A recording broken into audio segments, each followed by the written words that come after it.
Well, her mind took a rise to the letters of a text. She couldn't tell you what it said because it never got read. Jumped when she heard the rumble bumps and looked up. Left side of the highway, headed right into a pickup. Headlights blinded just in the nick of time. Jerked the wheel with all her might, sent her back across the center line. Truck slows, horn blows, over for a second. She could hear the Goodyear squeals as she overcorrected. Swerved, lost control, collided with the light pole on the side of the road. She was thrown from her Toyota. Glass on the asphalt, airbag blast. The road approached in slow motion. It happened so fast. She had time to realize how she couldn't really feel anything as her head connected with the windshield. So if anyone could ever ask about how it felt, she could only reminisce. She wished she would have clicked the belt. Then the ambulance arrived, siren and flashing lights, checking vital signs as she's clinging on to life. Electric shock and her chest jumped up, but her pupils won't dilate. Very weak pulse, loaded on a stretcher as she's losing body fluids. Orchestrated chaos moving through the trauma unit. IV morphine hemorrhaging internally. Her only hope is emergency surgery. Suddenly she's looking down at an operating room and half a dozen doctors in the ICU. But she noticed something strange beneath the surgeons as they worked. She saw a single bare foot that she knew belonged to her. Then her vision rose up to the roof of the building at a high rate of speed without any kind of feeling. Now she could see the city shrink far down below and the planets and the stars falling farther as she rose. A split second later she was pulled back down, found herself standing on what felt like solid ground. She now had a strange new dark-eyed neighbor, a sharp-dressed man in what seemed to be an elevator, and without a word he pressed a lighted arrow as her heart sunk. Now she wondered why that arrow wasn't pointed up. A few seconds passed and then the door split open, taken by the hand without a word spoken. Felt a sense of calm from the moment that she saw him. She walked with the very old Navajo shaman into a meadow with lush green trees and a cold gray sky. What a very strange scene. 3 white beards in long flowing robes were lost in conversation in a language unknown. A man in a canvas being painted beside her, and 5 naked shapes dancing around a bonfire. The next thing she seen were those elevator doors and that dark-eyed stranger going down another floor.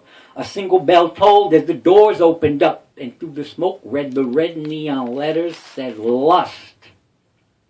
And sitting in the corner, just a smiling as she smoked, must have been the ghost of Marilyn Monroe. What was this place? She must be going crazy, because that's JFK and those are exposed brains. She couldn't look away. There was nowhere to run. So when the vomit bubbled up, it just came down her front. Grabbed from the back, she collapsed. And that dark-eyed bastard chuckled a subtle laugh. But before she could squeeze a single question through her teeth, she was seated at a table for a gourmet feast full of crumb-covered gluttons, plates piled tall. It was Anna Nicole Smith, Elvis, and Biggie Smalls. By now she was ready for that dark-eyed stranger. She knew she would soon be back in that elevator. Sure enough, there she was with that demon at the button going down another floor, and he ain't saying nothing. This time he kicked her and she tumbled head first towards 4 hooves in the dark wet dirt. She looked up at the beast with the rider on his back and an ironclad hand grasping a Spanish flag. The greed in his eyes was a sight to behold. She knew enough to know that he only wanted gold.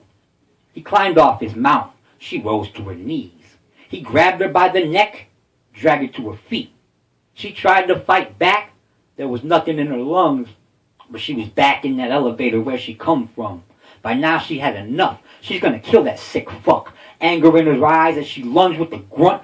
Much to her surprise, he must have vaporized, cause now she was right in the middle of a riot. Cars on fire, bricks through the glass, mobs in the street, bodies being dragged, running from her life. She came to a door, ran into that goddamn stranger once more.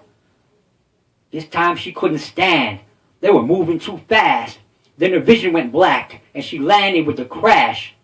She awoke in what seemed to be the castle of a king, with jewels on the walls and silk on the ceiling. She tried to look away, didn't want to see his face. She couldn't block out the pain of being tortured and raped. There was wine on his breath, a crucifix around his neck, She was tied to the bed of Pope Leo X.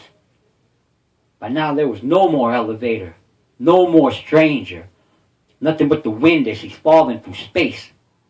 Then the sound of a rifle ricocheted in the distance, and the smell of the bodies as she's lying in a ditch.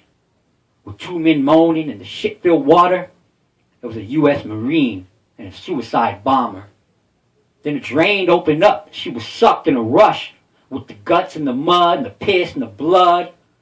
She was sure that her hell was never going to stop. She was dropped into a dungeon with a 10-foot cross, and hung from each side was a man screaming wildly, blinded by the way that the ravens eat eyes, forbidden from forgiveness, excruciating pain. One was Dick Nixon, and the other was Ronald Reagan. This time she didn't even try to escape.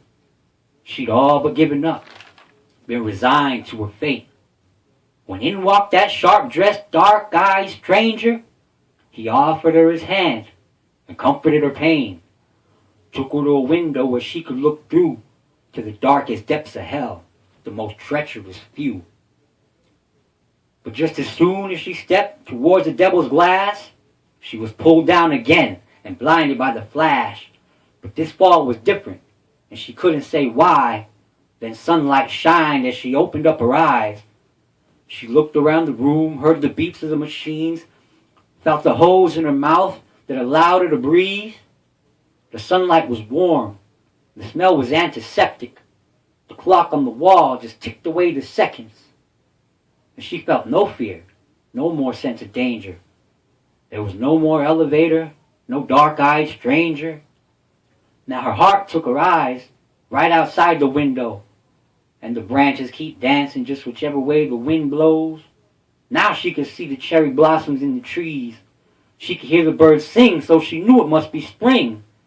But her mind felt groggy, but she could still remember that the car crash she had happened in November.